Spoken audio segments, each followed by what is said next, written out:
செல்வங்கள், நீங்கள் ஆவலுடன் எதிர்பார்க்கும் கொங்குநாடு மெட்ரிக் மேல்நிலைப் பள்ளியின் இந்த வார சிறப்பு பார்வை. செய்தி வாசிப்பாளர்கள் சஞ்சுஸ்ரீ மற்றும் சாதனா. யூகேஜி மழலை செல்வங்களுக்கு அகரம் அறக்கட்டளை நடத்திய பாடல் ஒப்புவித்தல், வண்ணம் தீட்டுதல், கையெழுத்து போட்டி ஆகியவை நடைபெற்றன.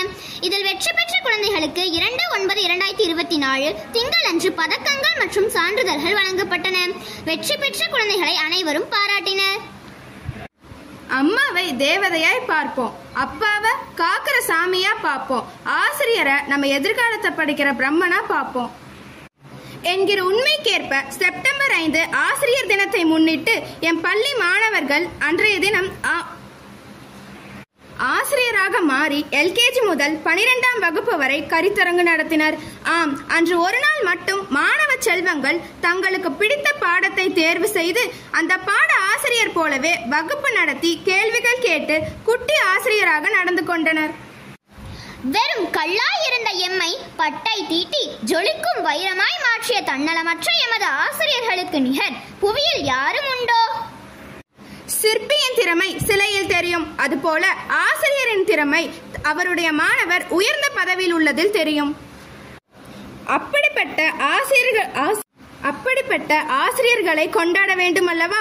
அதனால்தான் சர்வப்பள்ளி டாக்டர் ராதாகிருஷ்ணன் பிறந்த நாளான செப்டம்பர் 5ஆம் நாளை ஆசிரியர் தினமாக கொண்டாடுகிறோம்.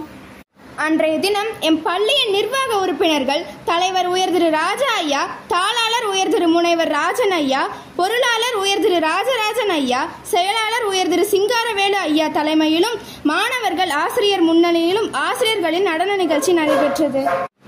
அது மட்டுமின்றி அவினாஷ் ஐயா அவ்வையே நேரில் வந்தது போல வேடமடைந்து அவ்வையின் பாடல்களை பாடி அசத்தினார். பள்ளி நிர்வாகத்தின் சார்பாக ஆசிரியர்களை ஊக்குவிக்கும் விதமாக அனைவருக்கும் நினைவு பரிசு வழங்கப்பட்டது.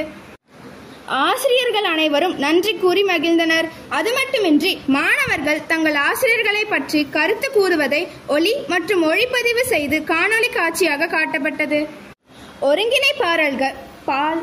ஒருங்கிணைப்பாளர்கள் நம் பள்ளி நிர்வாக உறுப்பினர்கள் மற்றும் முதல்வர் பற்றி காணொலி வாயிலாக பேசினர். அறியாததை அறிந்து கொள்ளும் வாய்ப்பு அனைவருக்கும் கிடைத்தது.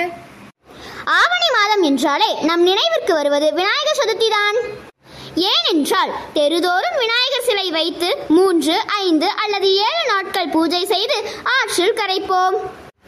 ஆடிப்பெருக்கில் ஆற்றில் வெள்ளம் பெருக்கெடுத்து மணல் அடித்து செல்லப்படுமாம். எனவே இவ்வாறு களிமண்ணில் சிலை செய்து அதை ஆற்றில் கரைப்பதன் மூலம் மீண்டும் ஆற்றில் நீரை தக்க வைத்துக் கொள்ள முடியுமாம். அது மட்டுமின்றி வெள்ளிக்கிழமை 6/9/2024 அன்று காலை வழிபாட்டு கூட்டத்தில் தமிழாசிரியர்கள் 3 விநாயகரின் பிறப்பு, நாம் ஏன் விநாயகர் சதுர்த்தியை கொண்டாட வேண்டும், அதன் வரலாறு என்ன, எவ்வாறு கொண்டாட வேண்டும், விநாயகருக்கு பிடித்த உணவுகள் ஆகியவற்றை பற்றி புராண கதைகள் மூலம் தெளிவாக விளக்கி கூறினர். இவை மாணவர்களுக்கு விநாயகரை பற்றியும் விநாயகர் சதுர்த்தியை கொண்டாடுதல் பற்றியும் அனைவரும் அறிந்து கொள்ள நல்வாய்ப்பாக அமைந்தன. மேலும் எம் செய்திகளை அறிந்து கொள்ள தொடர்ந்து இணைந்திருங்கள் கொங்குநாடு மெட்ரிக் நியூஸ் எக்ஸ்பிரஸ் உடன். நன்றி, வணக்கம். வீடியோ பாருங்க, மறக்காம சப்ஸ்கிரைப் பண்ணுங்க.